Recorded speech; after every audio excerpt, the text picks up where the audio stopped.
kapal besok pagi ini udah kita bakal masuk nginjekin ke Gaza. Speedboat yang kemudian ngejar gitu ya, ngejar mau naik, bahkan dari atas helikopter juga kemudian menurunkan pasukan komando. Traumanya paling berat, ngancam nyawa karena ditembak langsung di dada kiri, masuk tembus sampai ke bawah. Biadabnya dengan kondisi kayak gitu, evakuasi ke atas, dari kapal ke atas itu disuruh jalan. Assalamualaikum warahmatullahi wabarakatuh. Selamat datang di Suara Mercy.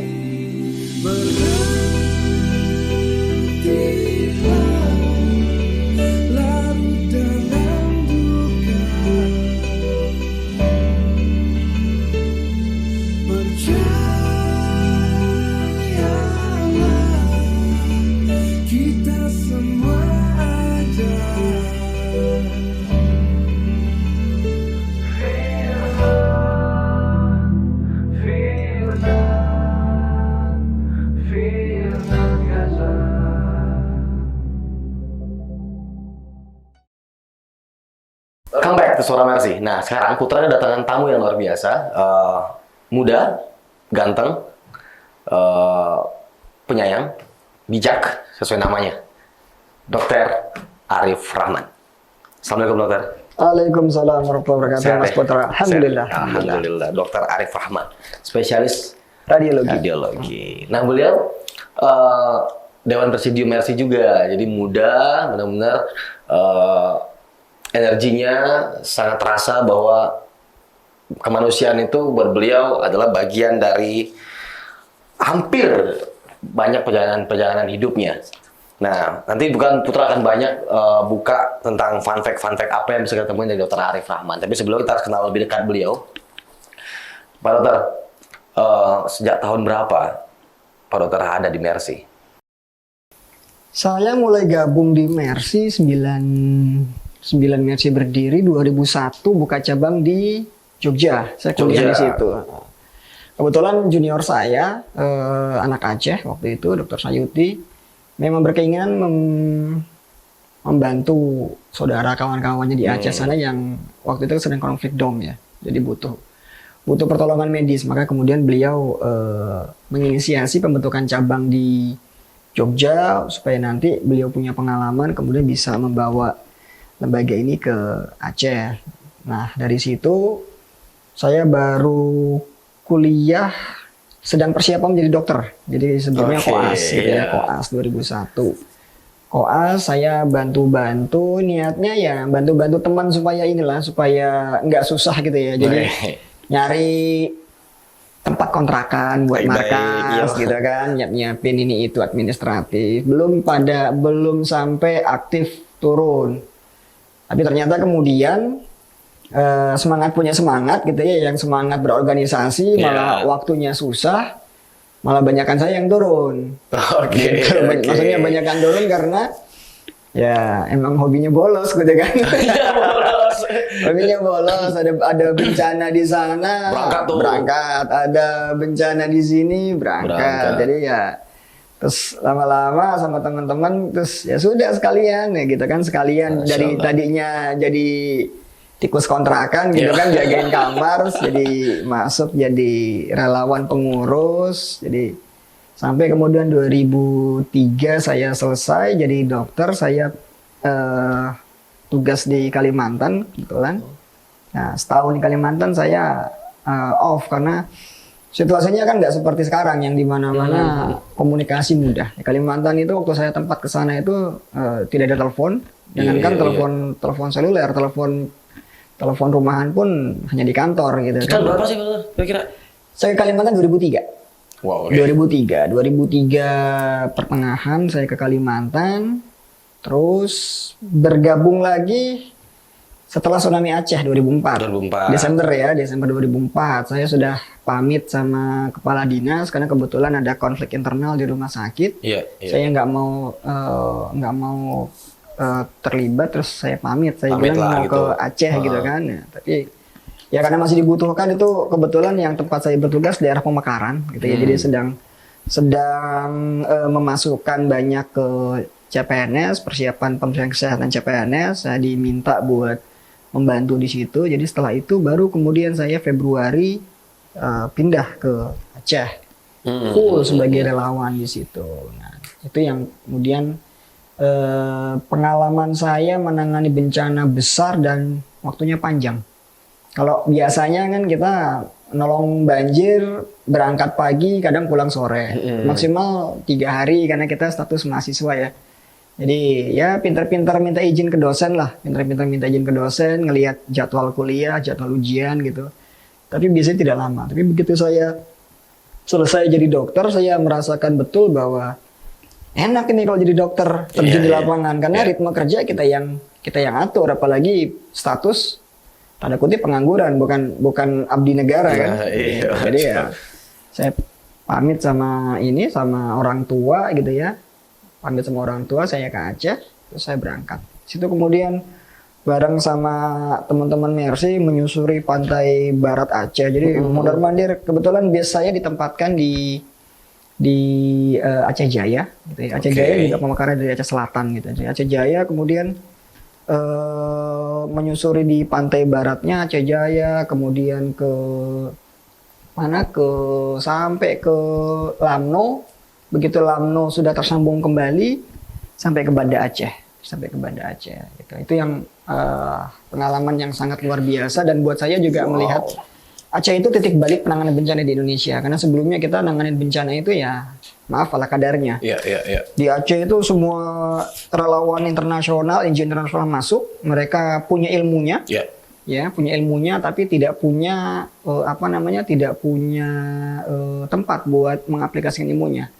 Indonesia ini labnya banyak, lab bencana semua ada gitu. Waktu itu ilmunya kita belum punya karena belum ada orang yang secara spesifik belajar mengenai penanganan bencana. Iya benar. Jadi penanganan bencananya sifatnya misah-misah. Yang ngasih makan misah, yang nolong orang sakit misah, yang kemudian nyiapin perumahan misah, belum semuanya belum semuanya integrated. Kita belajar dari orang asing, kita belajar juga dari sesama relawan gitu ya. Bahkan yang paling penting kita belajar sama korban sendiri gitu, karena korban itu yang menjalani, mereka yang kemudian justru memberikan pembelajaran luar biasa buat kita sebagai relawan. Ya begitu dah awalnya Mas Putra. Jadi perjalanan cukup ya, dari kuliah sudah mengenal Mercy, itu udah sempat bergabung, terus off juga, maksudnya itu udah pernah tahu bahwa ke depan itu akan pernah merasa nggak sih dokter, gue akan ada di bencana sih, kayak gue ada spesialis bencana deh gitu, pernah kepikir nggak sih? Nggak begitu sebenarnya. Jadi ngumpul sama teman-teman yang biasa nongkrong gitu kan, berlima gitu. Besok jadi dokter mau jadi apa sih gitu kan? Gimana sih mau jadi dokter besok gitu kan? Punya mobil mewah, rumah mewah, istri cantik gitu kan. Kamu apa? Ya simpel aja lah. Keluar masuk gunung, naik mobil 4x4, naik trail gitu kan. Kelihatan dari gaya beliau ya. Itu spontan, saya ngomong nggak pakai mikir. 2005 di Aceh itu saya telepon ke teman-teman saya. Udah punya rumah belum? Masih praktek ya Pak. Mobil masih jauh. Aku duluan berarti. Masuk hutan udah. Naik trail udah. 4x4 sampai 4x4 saya tenggelamin udah. Gitu.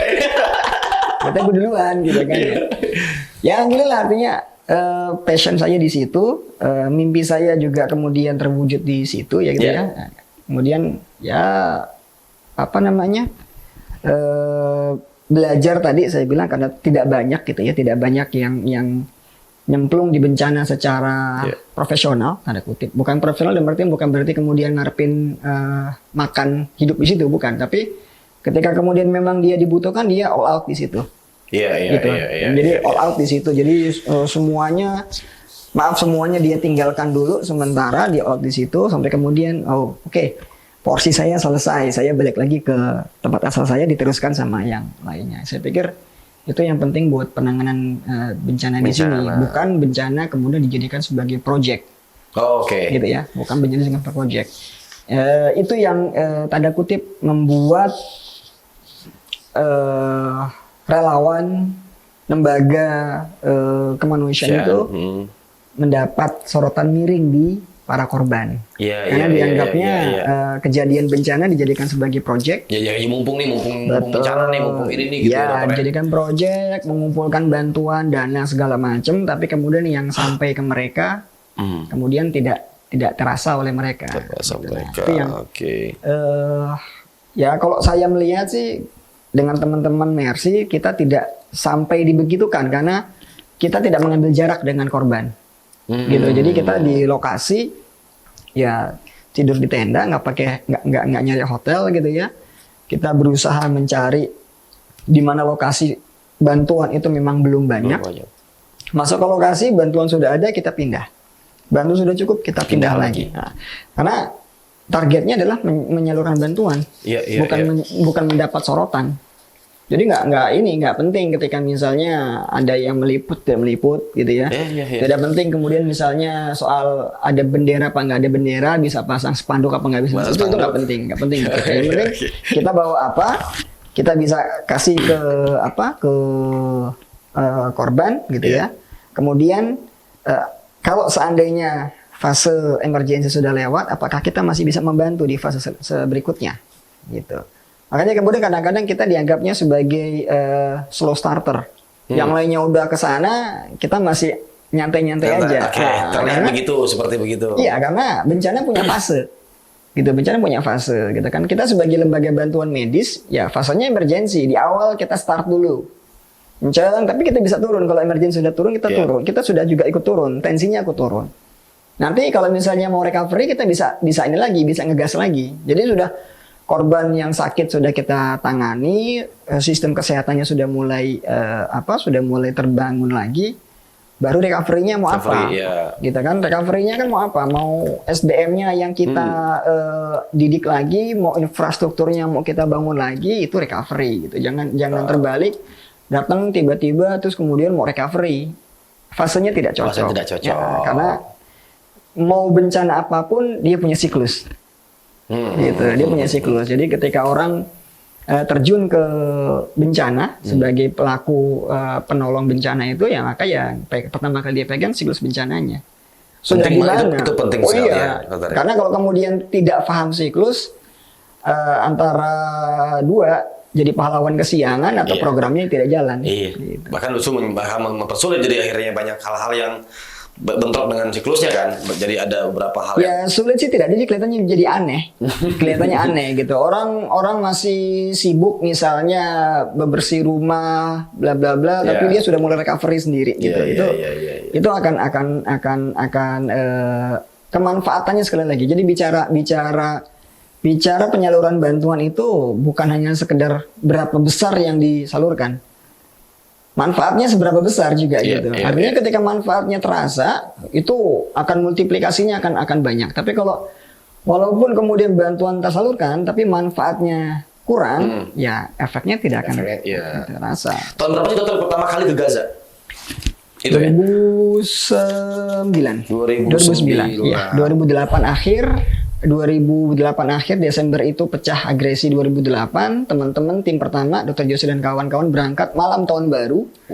Saya Januari akhir berangkat. Jadi ditelepon dari sana. Tim kedua berangkat gitu karena di Gaza sudah menandatangani kesepakatan buat bikin rumah sakit gitu. Sementara kan yang di sana nih petinggi nih. Gitu ada kan dijuluki juga oleh dokter-dokter yang lain bahwa ada kayak dokter insinyur nih gitu kan. Dokter juga. Di Mercy itu cuma ada petinggi, pembesar, pengurus. Kalau ukuran tubuhnya di atas 170 petinggi. Nah, berat badannya di atas 65 pembesar. Saya tergolong pengurus. Karena kurus. Bisa aja. Nah, teman kita kan lihat foto ini. Nah, ini foto ini, dokter nih. Sip. Nah, ini foto yo. Nah, itu lagi nganterin obat ceritanya. Jadi Pak Dokter Arif bersama rombongan, Dokter Yose juga, Dokter Ben juga ada nih ya. Nah, nih dokter nih. Ini nganterin obat nih ceritanya. Itu masuk perbatasan. Masuk perbatasan. Di belakang itu pintu perbatasan antara Rafah Mesir dan Rafah Gaza. Itu gerbangnya. Jadi yang di foto ini kita sudah berada di Gaza. Di balik gerbang itu Mesir, gitu. Sama-sama Rafah, gitu. Jadi kita masuk di situ setelah kurang lebih nunggu sekitar 2 minggu. Nunggu 2 minggu mondar-mandir, gitu. Jadi nunggu datang ditolak, Iya. besok pulang bermalam lagi, balik lagi begitu, balik lagi begitu, balik lagi begitu. Ini pasti Gitu. Dokter Arif yang tengah-tengah kan, pakai topi gunung gini kan. Karena beda sendiri. Emang nyentrik sih. Belum nyentrik sendiri kelihatan. Wah. Asik. Wah ini perbatasan ya 2 minggu menunggu loh.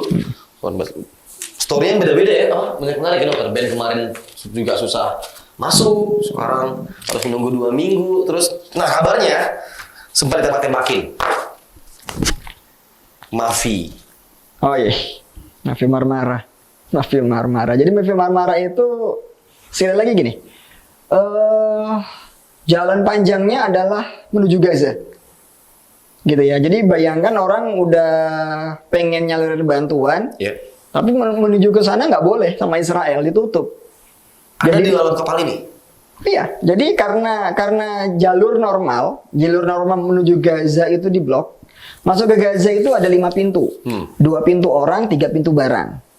Di selatan Mesir ada pintu dari Mesir, Rafah. Di utara ada pintu dari Erez, Israel. Jadi kalau yang dari Eropa, dari Amerika, mereka punya hubungan diplomatik dengan Israel, mereka milih lewat Israel.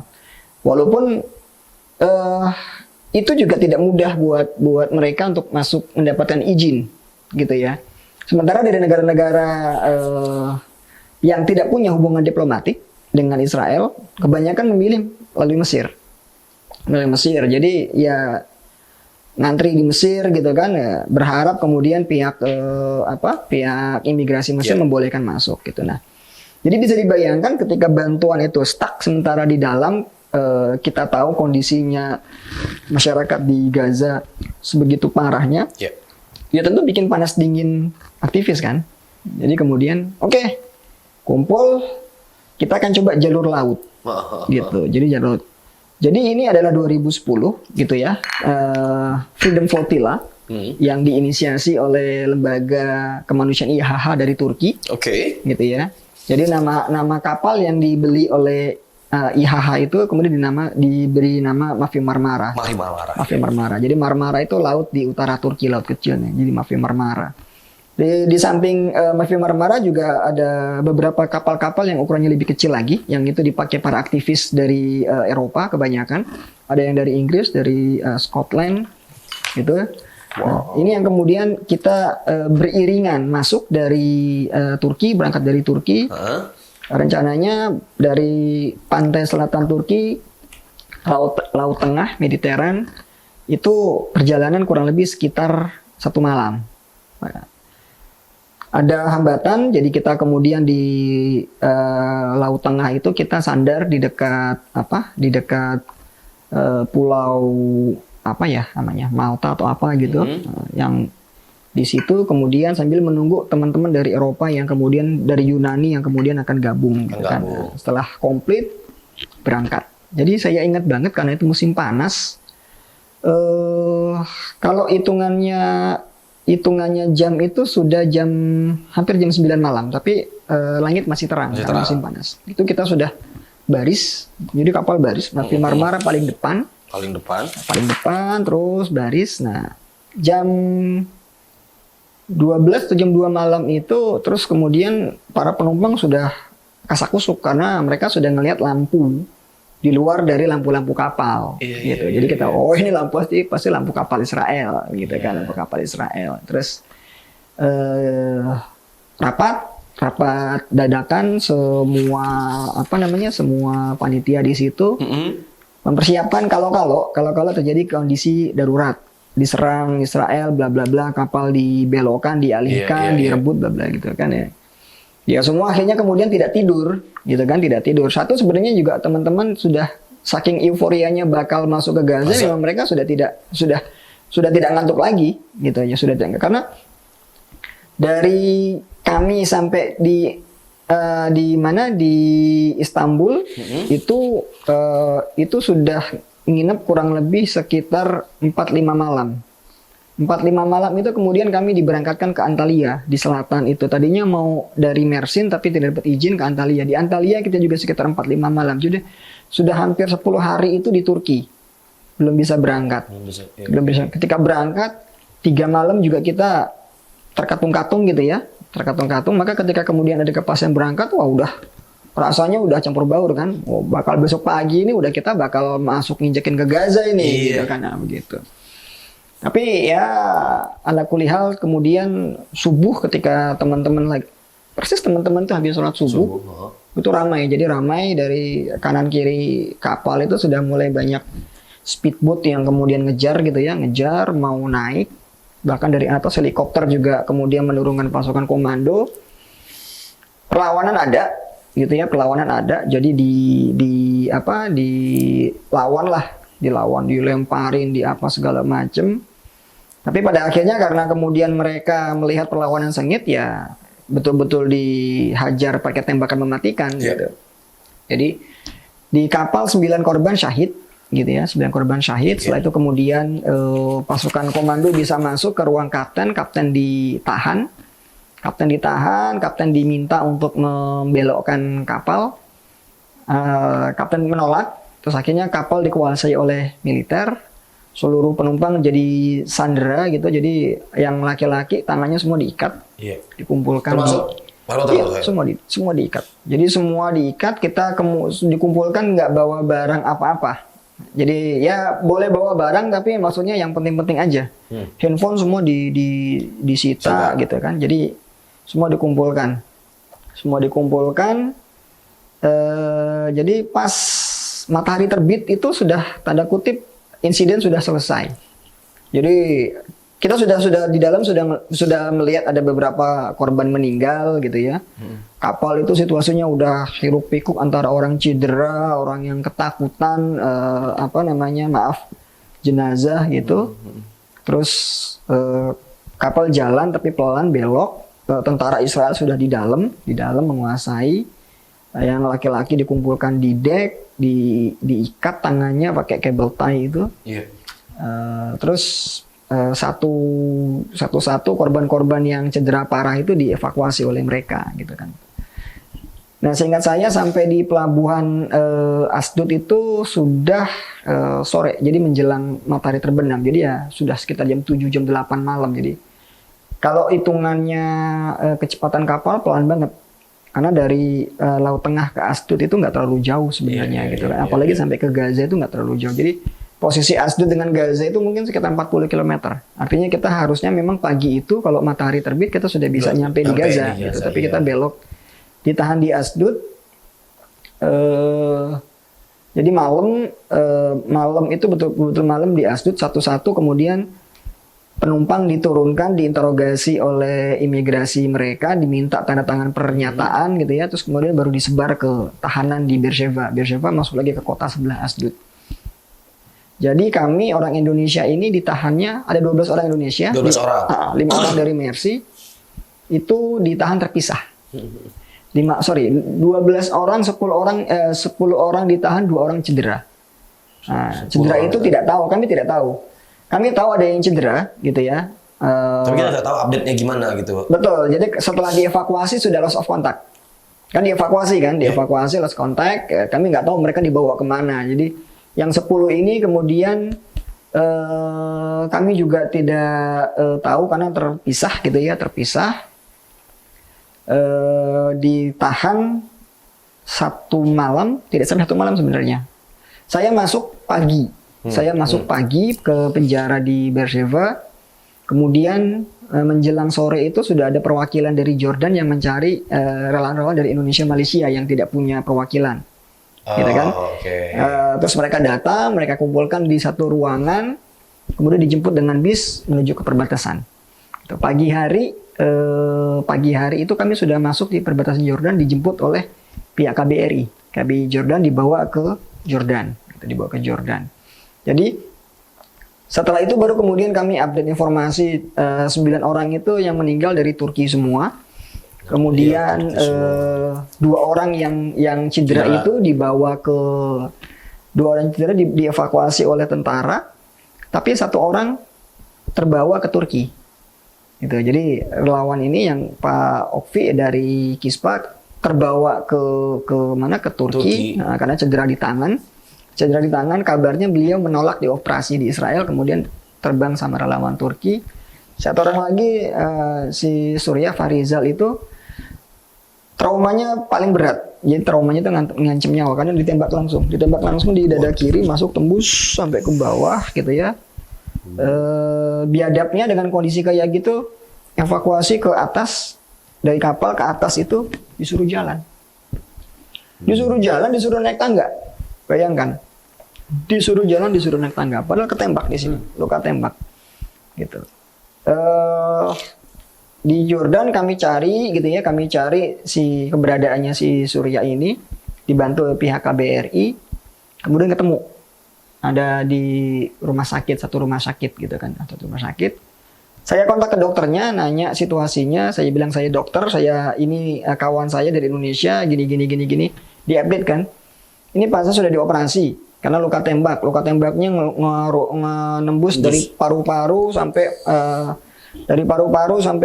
kena ke livernya sampai ke panggul pelurunya. Oke, sekarang kondisi bagaimana? Kondisi stabil, gini. Oke, kapan bisa dievakuasi ke Jordan? Saya bilang kita tunggu 2-3 hari. Kalau 2-3 hari ini kondisinya bagus, akan kita evakuasi.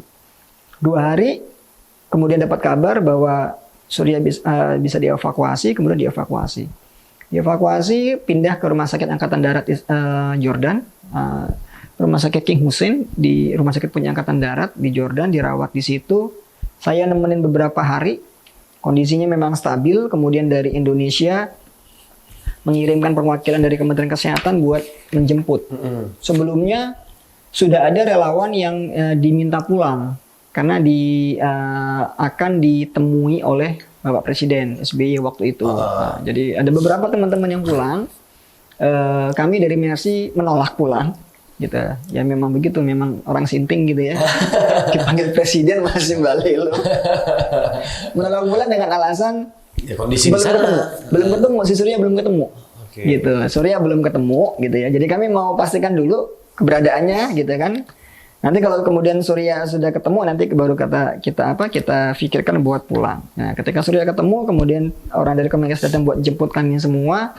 Saya bilang, oke, Surya silakan dijemput. Saya mau balik ke Turki dulu, karena saya ke sana ikut rombongan IHH. Saya mesti lapor orang Indonesia kondisinya bagaimana, adabnya begitu. Ya minta tolong lagi ke pihak KBRI karena kita masuk itu kan tidak ada stempel.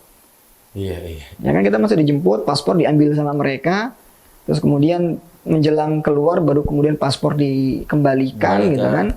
Itu pun tidak distempel imigrasi ketika masuk Jordan, sekarang mau masuk ke Turki gitu. Akhirnya ya singkat kata bisa dibantu oleh pihak KBRI, saya ke Turki, lapor ke IHH, lapor ke dokter koordinator yang ada di kapal waktu itu. Kondisi begini, saya kasih masukan. Sebenarnya mereka berterima kasih sekali gitu ya, dan mereka minta tetap ada kontak karena mereka sedang menyusun tuntutan internasional gitu. Dari 2010 bahkan sampai sekarang sudah 11 tahun tuntutan belum selesai. Kecuali ganti rugi. Jadi ganti rugi itu sudah dibayarkan oleh pemerintah Israel terhadap keluarga korban gitu. Walaupun keluarga korban menolak. Gitu. Jadi keluarga korban menolak, tidak mau menerima ganti rugi itu, dikembalikan ke pemerintah Turki, terserah mau diapakan. Kurang lebih seperti itu. Jadi jalan panjang ke Gaza itu bisa mana-mana. Sebelumnya juga ada Viva Palestine. Tidak lama setelah Mavi Marmara, rombongan kapal parlemen Malaysia juga ditahan. Tapi mereka tidak sampai diserang karena begitu disuruh stop belok. Gitu kan, jadi kayak digiring saja. Kemudian dari Ashdod langsung dibawa ke Jordan sama gitu. Memang Mavi Marmara yang paling membuat membuat heboh dunia karena saya harus angkat topi dengan kecanggihan teman-teman IT-nya IHH.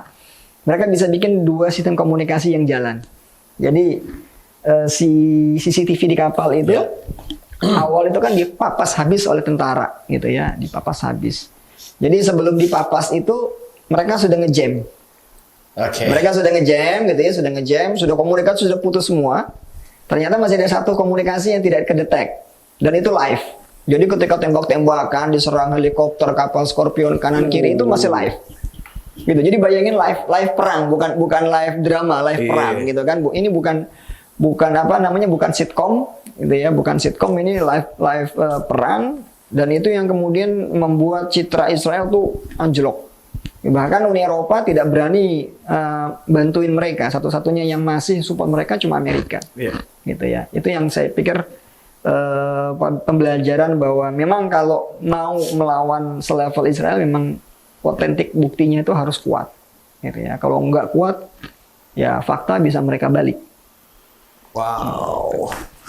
Tuh perjalanan ini ya, gue cuma nggak bisa berkata apa lagi tuh kayak ternyata untuk mencapai Gaza itu sendiri, inilah pengorbanan teman-teman dari Mercy untuk menyampaikan apa yang udah kita coba bantu bersama dari donasi-donasi kita. Ternyata yang dilewati seperti ini sampai akhirnya terbangun Rumah Sakit Indonesia menjadi kebanggaan hari ini bagi dan sangat bermanfaat bagi seluruh saudara-saudara kita di sana.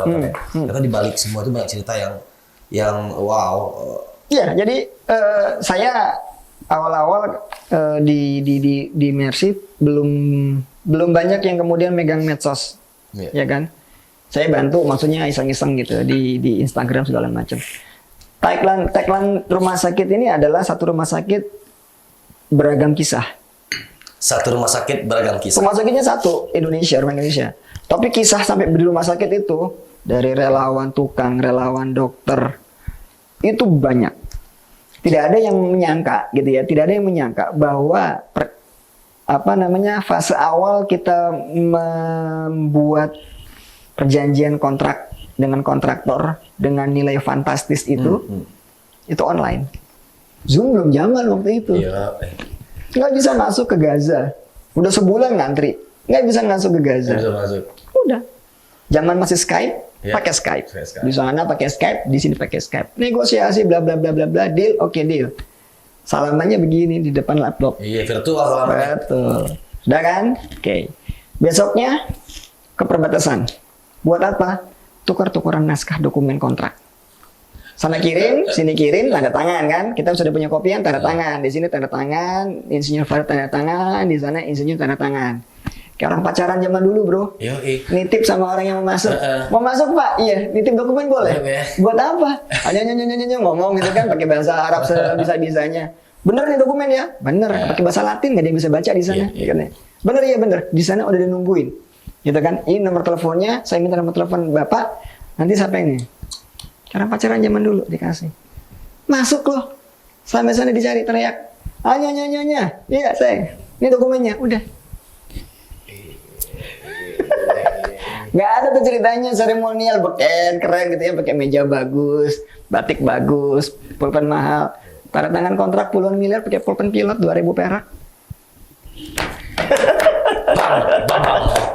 Ini sih yang bikin bedanya Mercy itu sih. 120 miliar diawali tanda tangan proyek pakai pulpen pilot 2.000 perak. Yang hitam itu kan? Iya lah. Yang keduduk patah itu kan?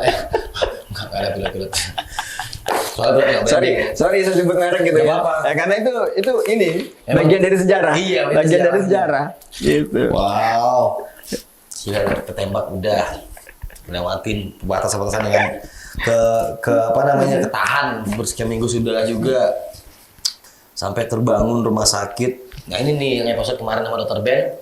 Ini beliau bilang ada dokter insinyur, ada insinyur dokter. Insinyur tapi berasa dokter berasa insinyur. Jadi proses lahan dulu, dokter Adam juga ikut ya? Ya. Wah ini lahannya gini, mau sini. Dokter insinyur gini ceritanya, saya di Mesir sama Pak Farid insinyur beneran, insinyur dokter gitu kan. Dokter. Gitu. Rick, nih gambar belum dicetak, gimana ceritanya? Masih di Mesir, masih di Kairo. Saya tanya sama anak-anak kuliah di sana, Al-Azhar kan ya. Mau nyetak gambar kayak gini di mana?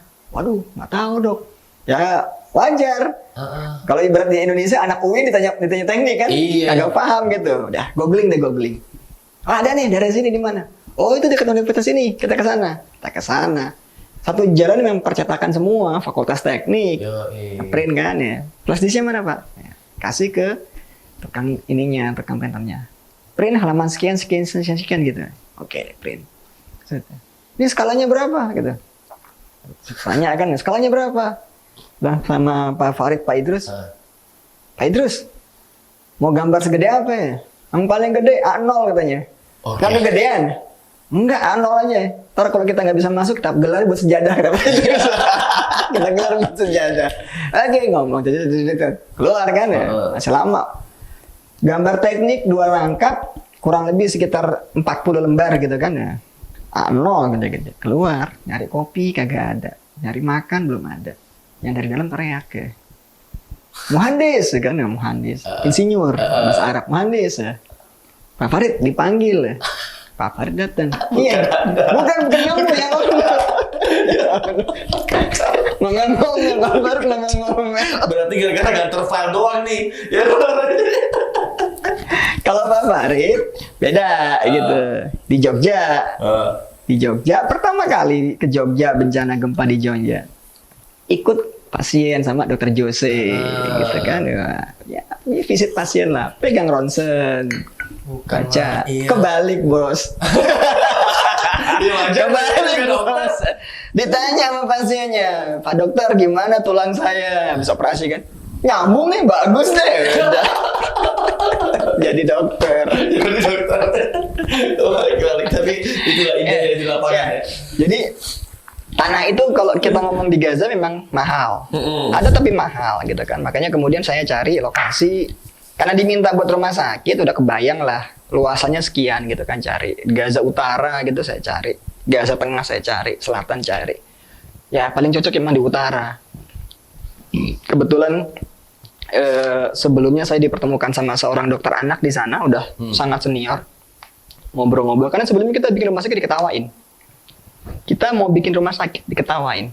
Ngobrol sama NGO asing aja, NGO internasional, ngimpi katanya. Ngimpi kalau bikin rumah sakit di Gaza. Gitu. Tapi saya bilang sama orang-orang di sana kan, kami ini lembaga kecil.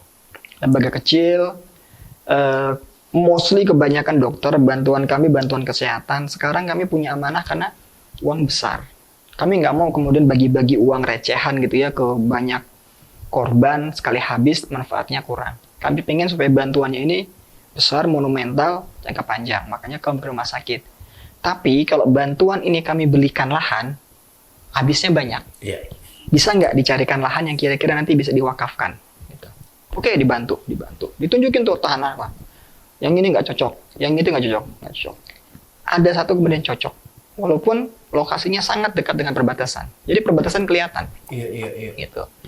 Nggak ada pilihan kan? Nggak ada pilihan. Saya lapor ke Jakarta, ini kondisi lahan begini, ada satu yang cocok begini. Udah di situ aja kata dokter Joson. Udah di situ aja, oke? Saya sampaikan itu ke pihak Kementerian Kesehatan. Kementerian Kesehatan setuju. Saya bilang kalau Anda setuju, boleh nggak saya diberikan surat persetujuannya? Oke, kata dokter Midhat yang waktu itu jabatannya sebagai Direktur Kerjasama Internasional. Saya buatkan. Jadi saya disuruh nunggu, diketik sama beliau. Ketik, seret gitu. Aduh, dapat surat begini, plong, udah boleh pulang saya nih, gitu kan. Udah 4 bulan gitu kan, ya, pulang nih. Dokter udah berkeluarga gitu? Udah berkeluarga gitu. Saya bukan takut kemudian istri saya kenapa-kenapa. Saya takut kemudian saya akan nikah lagi di sana ntar. Kalau kelamaan. Betah di sana kan. Makanya mesti pulang saya. Gitu. Jadi udah pegang surat 1, wah udah boleh pulang nih berarti nih pulang. Saya pamitan lagi ke dokter Salah tadi yang dokter anak itu. Pak dokter, saya sudah dapat izin dari kementerian. Saya mesti pulang bawa ini, tunjukin ke insinyur biar mereka bisa bikin bangun bla bla bla bla bla. Kapan mau pulang? Secepatnya. Tunggu 1-2 hari. Gitu kan, tunggu 1-2 hari. Kenapa? Tunggu 1-2 hari saja. Oh ya sudah. Saya pikir ya perbatasan belum dibuka bagaimana kan? Ternyata 1-2 hari itu dia menghubungkan langsung dengan Perdana Menteri waktu itu, Ismail Haniyah. Dia sampaikan program kami, bla bla bla bla bla. Yang pada intinya kemudian Ismail Haniyah sangat gembira dengan itu, gitu kan. Bahkan beliau kemudian menuliskan surat sendiri.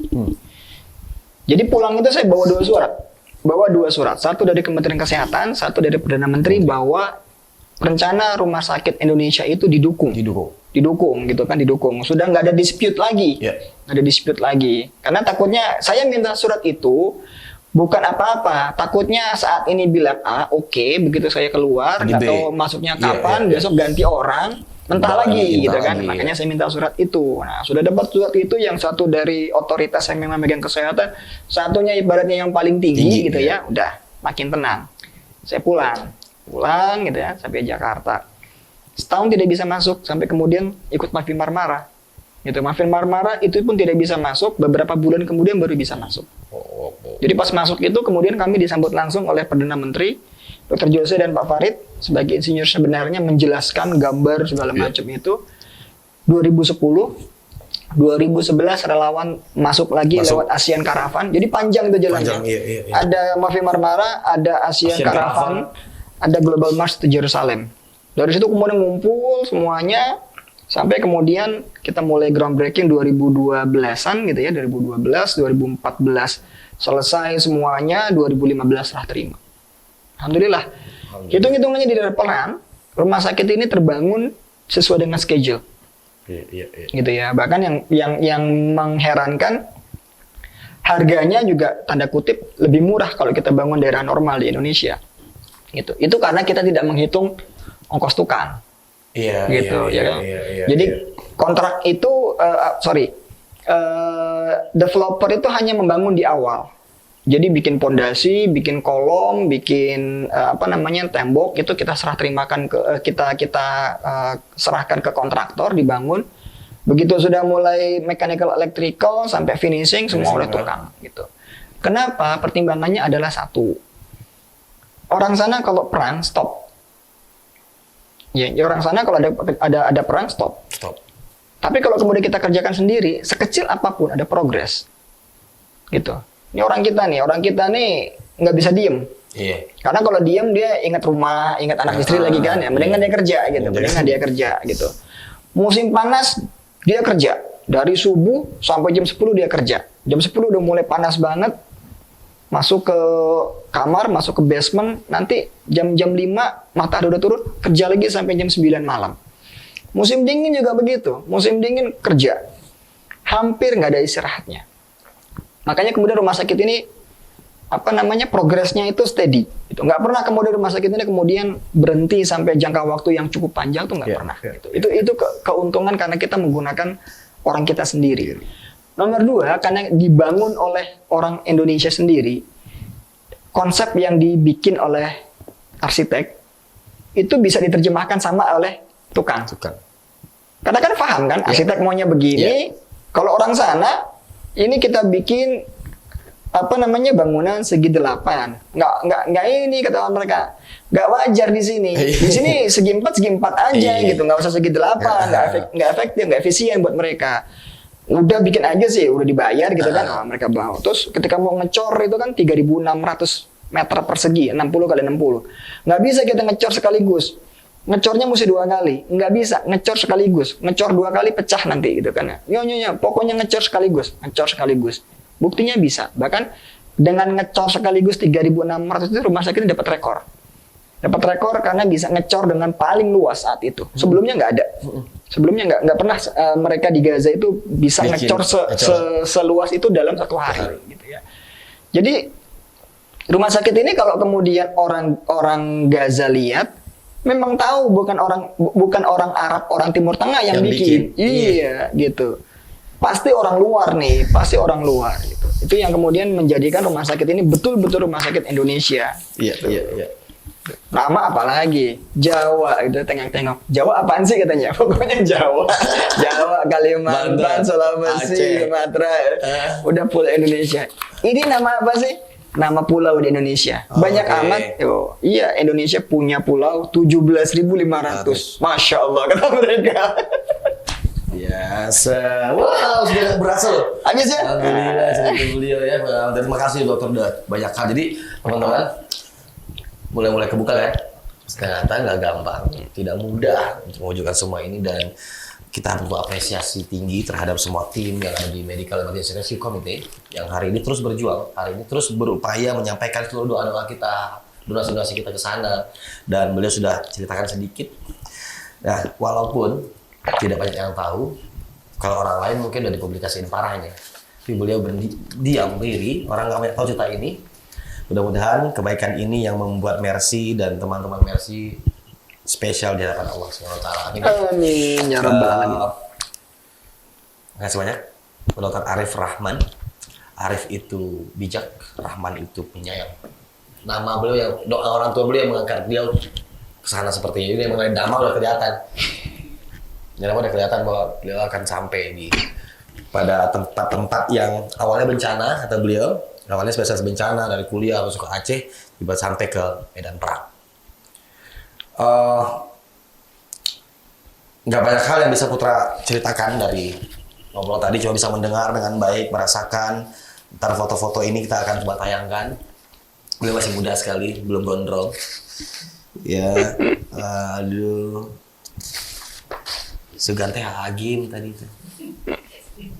Ya. Oke dokter, selamat aktivitas. Habis ini Terima kasih. mau jalan. Ada agenda. Tahun ini nggak Gaza berarti? Kenapa? Tahun ini nggak ke Gaza? Nunggu izin. Nunggu Kan izin. kita kan masuk ke Gaza nggak cukup punya tiket.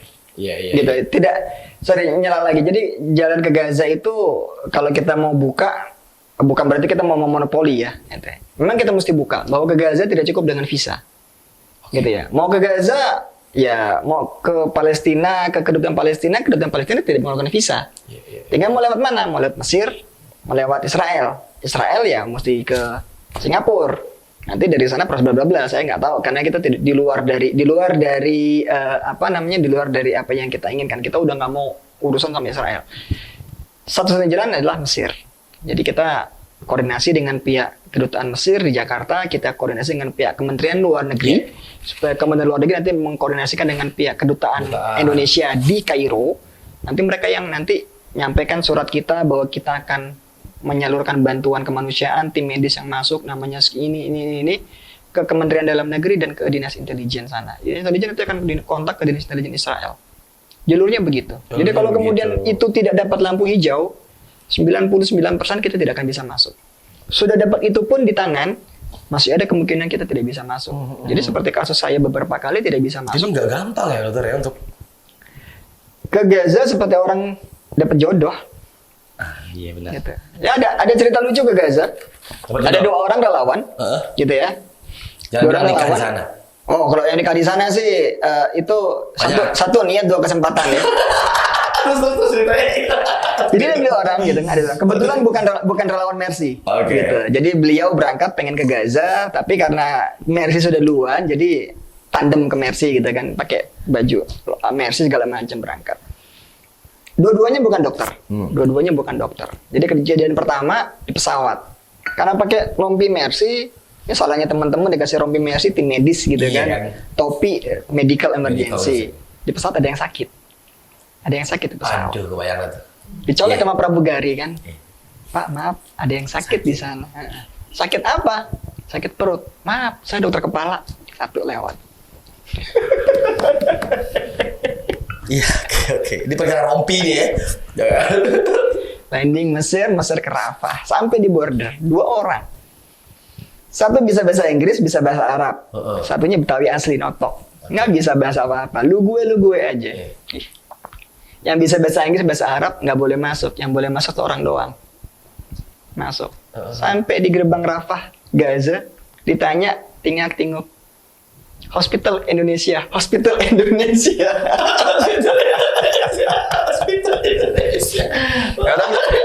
Orang imigrasi ngeliatin logonya Mercy gitu kan, logo bulan sabit dilihatin. Terus telepon ke kami. Ini ada orang nggak bisa ngomong Arab, nggak bisa ngomong Inggris, yang diomongin Hospital Indonesia. Dan Indonesia kan pakai baju rompi kayak punya kamu. Kesini dah gitu, kesini dah ya. Kesana. Ya memang kita belum tahu kan siapa kan. Siapa ya? Dokter Arif mana? Dicari lu tuh bos. Ya, dicari. Kalau jagoan di Dokter Arif bener deh. Passwordnya bener gitu kan. Passwordnya bener. Dia jemput masuk. Ya Allah dok, pelukan ngobrol. Terus saya bilang, ya katanya berdua gitu kan. Yang satu nggak bisa masuk gitu kan. Yang satu nggak bisa masuk, saya doang gini-gini. Terus gimana? Ya udah, ya akhirnya mereka punya misi nyalurkan sendiri gitu kan. Jadi sekali lagi Gaza, buat saya ke Gaza gitu ya, ya memang niat iya harus gitu kan. Usaha bagus, usaha juga harus tinggi. Yang ketiga yaitu, kalau memang bukan rezekinya, nggak dapet. Iya. Kalau bukan kelewatan rezeki. Ya kalau kita mau timbang-timbang ya, satu bisa bahasa Inggris, bahasa Arab gitu kan, kenapa malah nggak masuk? Malah yang Betawi banget masuk. Bingung. Untung nggak passwordnya tepat, Dokter Arif. Untung passwordnya bener. Iya kan? Wah, keren, luar biasa ya. Oke, thank you masih banyak. Ya. Thank you. Dan Sukses. teman-teman di sana, kalau seandainya berangkat lagi, kan donasi kan terus jalan ya. Nah, buat teman-teman yang mau donasi, silakan donate di sini. Tuh, ada rekeningnya, ada barcode-nya. Nah, insya Allah Mercy. Nah, udah tahu kan ceritanya seperti apa? Gimana mencapai ke sana. Jadi kita harus jeli juga untuk menyampaikan sumbangan-sumbangan kita karena harus tepat pada sasarannya. Insya Allah Mercy yang amanah ini mampu mewujudkan kembali seluruh niat-niat baik kita semua. Terima kasih Dokter Arif Rahman, makasih banyak. Terima kasih Mas Putra. Sampai ketemu lagi di Suara Mercy.